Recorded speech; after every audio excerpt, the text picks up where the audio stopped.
Harsha Hospital, Center for Plastic and Cosmetic Surgery, Liposuction, Tummy tuck, breast surgery, lip, chin and nose correction సేవలు. మీ అందానికి నమ్మకమైన చిరునామా Harsha hospitals Kompally Hyderabad. అయితే నా పేరు వచ్చేసి రవితేజ. వయసు అమ్మ నా చెల్లి, సొంత చెల్లి.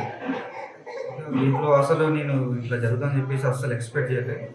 అతను చంపుతానికి కూడా నాకు అసలు తెలియకుండా మొత్తానికి చంపుతాడు అన్న థాట్ కూడా నాకు రాలేదు. అతను చంపినంటే కూడా నేను కన్ఫర్మ్ చేసుకోలేదు ఫస్ట్. ఎందుకంటే ఉన్న రోజులు అతను స్టార్టింగ్లో మంచిగా నటించిండు, మంచిగానే ఉన్నాడు. ప్రేమ అతను చూపించలేడు, చెల్లె చూపించింది అతని పైన. కాకపోతే కొంచెం నల్లిగా ఉంటారని చెప్పేసి అంటారు కదా, అమ్మాయికి ఉన్నారు, అలా ఉన్నాడు. ఇంత పెద్ద సైకో అని చెప్పేసి నేను అసలు ఎక్స్పెక్ట్ చేయలేదు.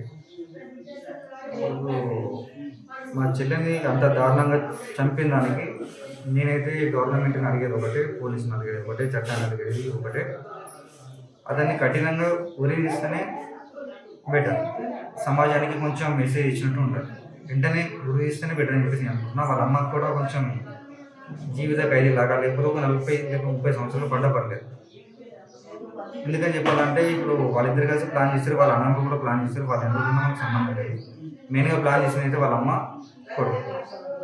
ఇక వాళ్ళ సంగతి మనకి ఇంకా తెలియలేదు, ఒకసారి వెళ్ళి అడిగితే తెలుస్తుంది. కాబట్టి నేను కోరుకునేది ఒకటే, అందరినీ దయచేసి ఖచ్చితంగా అతన్ని ఉరిగిస్తేనే బాగుంటుందని చెప్పేసి నేనైతే అనుకుంటున్నాను. బయట కోసం మాత్రం మేము విడిచిపెట్టేది అయితే లేదు. ఖచ్చితంగా ఇక అందరికీ హామీ ఇస్తున్నాను, గ్యారంటీ చెప్తున్నా. మరి ఏదో వార్నింగ్ ఇస్తున్నా, ఖచ్చితంగా పక్కా వార్నింగ్ ఇస్తున్నా. వాడు కనుక బయటకు వచ్చిందని చెప్పాను అంటే నా చేతుల్నే కాదు, ఇంకా చాలామంది ఉన్నారు అన్న.